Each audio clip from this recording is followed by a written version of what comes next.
Aloha. My name is Thierry Devost, and I'm here to talk to you about sea monsters. I know you all know of sea monsters, as they're a very common theme in mythology, movies, literature. However, the monster I will share with you today is nothing like that of Nessie, the Kraken, or whatever a Sharknado is. I've been spearfishing here in Hawaii for about 5 years, and for even longer than that, I have studied, dissected, and learned about the most destructive sea monster to ever encounter Hawaii's waters. I am speaking, of course, of the roi, the peacock grouper, the Cephalophyllus argus. This black shallow water grouper has got blue spots covering its entire body. And when it was first discovered, it was said that those blue spots look exactly like the eyes covering that of Argus, a Greek mythological monster. Hence the term Cephalophyllus argus. The roi were introduced to Hawaii in the 1950s to benefit Hawaiian fish markets, as the roi have a very fatty, delicious meat. However, in Hawaii, the roi developed a copious amount of ciguatera. Ciguatera is a bioaccumulative neurotoxin, which means it starts small in the algae, limu, and as the small fish eat the limu, they accumulate ciguatera. And as the larger fish eat the smaller fish, they accumulate ciguatera even more rapidly, making them more susceptible to the toxin. Ciguatera is harmless to fish. However, it is harmful to humans. Ciguatera has multiple gastrointestinal and neurological effects that can affect you from a few hours, to a few days, to a few months, a few years, and potentially your entire life.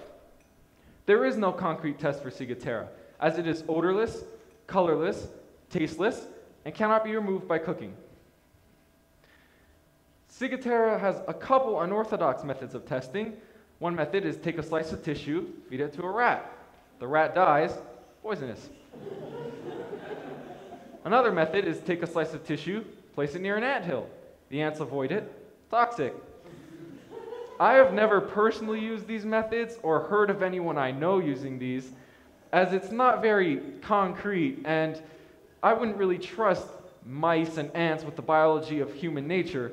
We won't want anything like Rise of the Planet of the Apes to happen.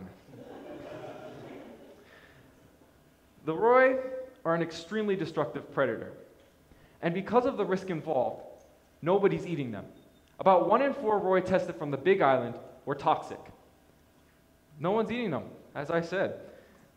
The roi, according to the University of Hawaii, just off the coast of Kona, they eat 90 tons of fish annually, equivalent to about 8.2 million fish.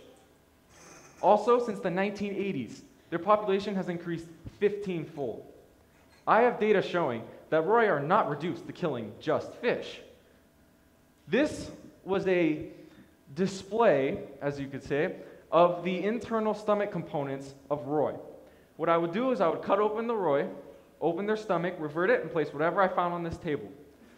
The photographer there took a picture, and this showed up in a local fishing magazine, Hawaii Skin Diver. As you can see, the roi kill fish, crabs, shrimp, taco, and lobster. Funny story about that lobster, it was alive when we shot the roi. We know that because it was alive when it came up. However, it died, meaning we technically caught it.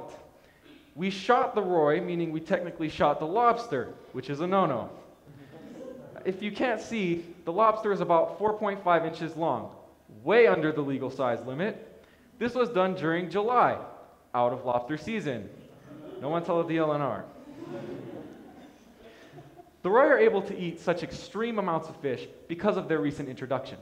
With the native fish's natural predators like ulua, kaku, or puhi, the native fish swim and hide when they see them.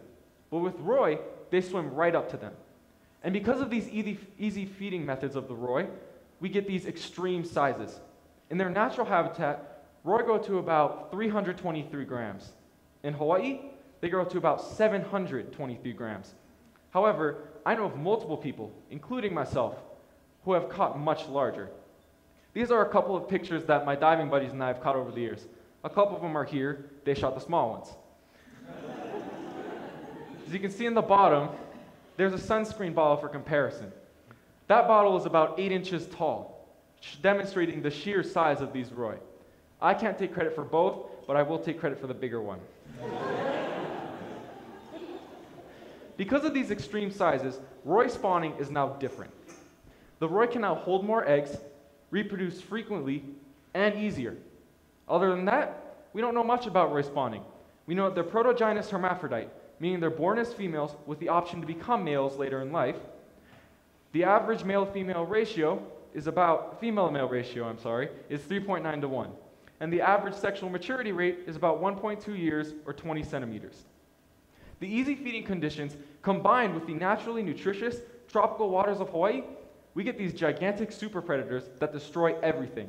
And when I say everything, I mean everything. Remember that photo of the nasty Roi stomach?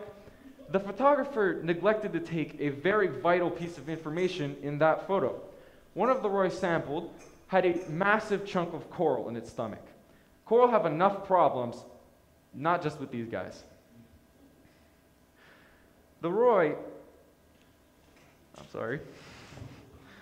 being so recently introduced, we don't really know what to do with them. But we know that the easy feeding conditions combined with the tropical waters, gigantic fish. Gigantic fish, you would think it'd be easy to engage local fishermen, but it's not. The Roi are a very non-trivial catch. They display some level of intelligence, as when they typically first see a human, they'll stare for a couple seconds, quickly dart into their lair, and never be seen again. This few seconds can be your only opportunity to shoot them. Here's a small clip of me slaying one of the monsters that is occupying our reef.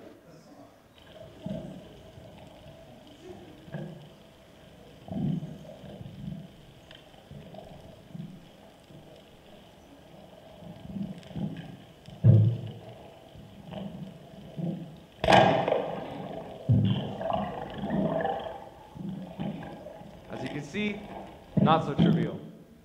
There are a couple methods that make catching Roi easier, but they all require patience and dedication that many fishermen don't have for the Roi, as they have to make their livelihoods, and Roi are not a priority to them.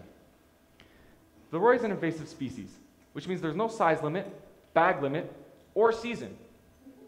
Local fishing competitions that ask who can catch the most Roi are really putting dents in their population.